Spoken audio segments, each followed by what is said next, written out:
සුබ දවසක් ඔයාලා හැමෝටම. අද මම ගොඩාක් දෙනෙක් අහපු ප්‍රශ්නයකට උත්තරයක් විදිහට තමයි මේ වීඩියෝ එක කරන්නේ. හැමෝටම තියෙන ප්‍රශ්නයක් තමයි පොඩි පැල ඉක්මනට ලොකු කරගන්න එකයි මල් ගොඩක් හැදෙන්න දාන පොහොර මොනවද කියන එකයි. අපි බලමු මොනවද දාන පොහොර කියලා. මම මගේ මල් තවන්න දාන පොහොර තමයි මේ. එක එක්කෙනා එක එක විදිහට පොහොර පාවිච්චි කරනවා මේ මගේ විදිය. ඔයාලත් අත්හදා බලලා ඔයාලට ගැළපෙන විදිය තෝරගන්න. මමත් එහෙම තමයි කරේ.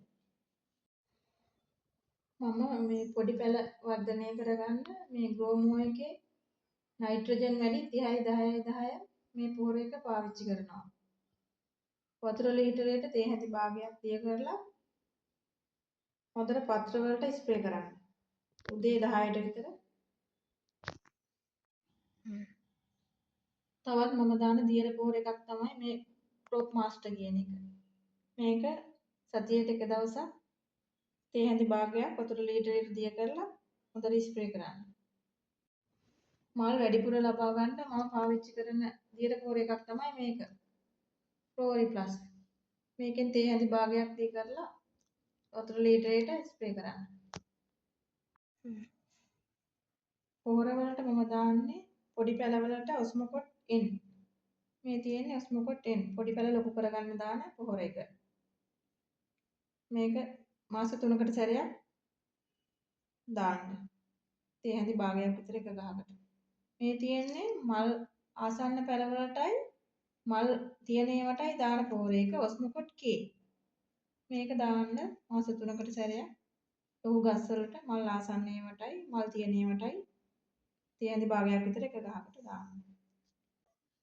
මේකත් මම පාවිච්චි කරනවා ඇල්බර්ට් සොලියුෂන් මාසෙකට එක සැරයක් දිය කරලා ස්ප්‍රේ කරන්න හොඳට ගස් කොළ පාට වෙලා මල් හොඳට ඇවිල්ලා ලස්සනට හැදෙනවා.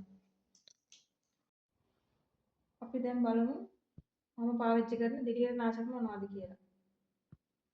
මේ තියෙන්නේ කැප්ටාන්.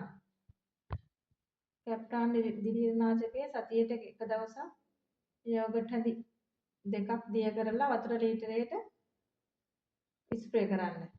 මුළු ගහම තෙමිලා යන විදිහට මාධ්‍ය සම්පූර්ණයෙන්ම තෙමිලා යටින් වැක්කිරෙන විදිහට දාන්න ඕනේ. පත්‍ර දිලියර නාශකයක් විදිහට මැංගෝසෙප් මම පාවිච්චි කරන්නේ. දැන් ඔයාලට පෙන්වන්නේ ඒක නෑ මගේ ළඟ ඉවර වෙලා. ඒක අනිවාර්යයෙන් සතියකට එක දවසක් දාන්න ඕනේ. වැහි කාලේට අනිවාර්යයෙන් මේ චෑම් කොපර් කියන බෙහෙත් එක ස්ප්‍රේ කරන්න ඕන. වැස්ස කාලේට දිලියර ලෙඩ හැදෙනවා වැඩි. මාසෙකට සැරයක් වගේ ස්ප්‍රේ කරන්න ඇති. ඒක වතුර ලීටරයකට තේ හැඳි භාගයක් දිය කරලා ස්ප්‍රේ කරන්න පුළුවන්. කෘමිනාශකයක් විදිහට මම පාවිච්චි කරන්නේ මේ ඇබර්මැක්ටින් එක. මේක මයිටාවන්ට, විෂෝරා බණ සත්තුන්ට, පිටි මකුණන්ට හැම සත්තුන්ටම පාවිච්චි කරන්න පුළුවන්. මාසෙකට එක දවසක් වතුර ලීටරයක තේ හැඳි භාගයක් දිය කරලා හොඳට ස්ප්‍රේ කරන්න.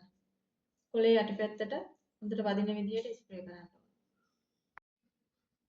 තවත් ඔයාලට මේ දිලියරනාශකයක් විදිහට මේ කොන්ඩිස් වතුර පාවිච්චි කරන්න පුළුවන්. මේ විදිහට දිය කරලා මුළු ගහම තෙමිලා යන විදිහට වක් කරන්න. සතියකට සැරයක්, ඕ මාසෙකට සැරයක්.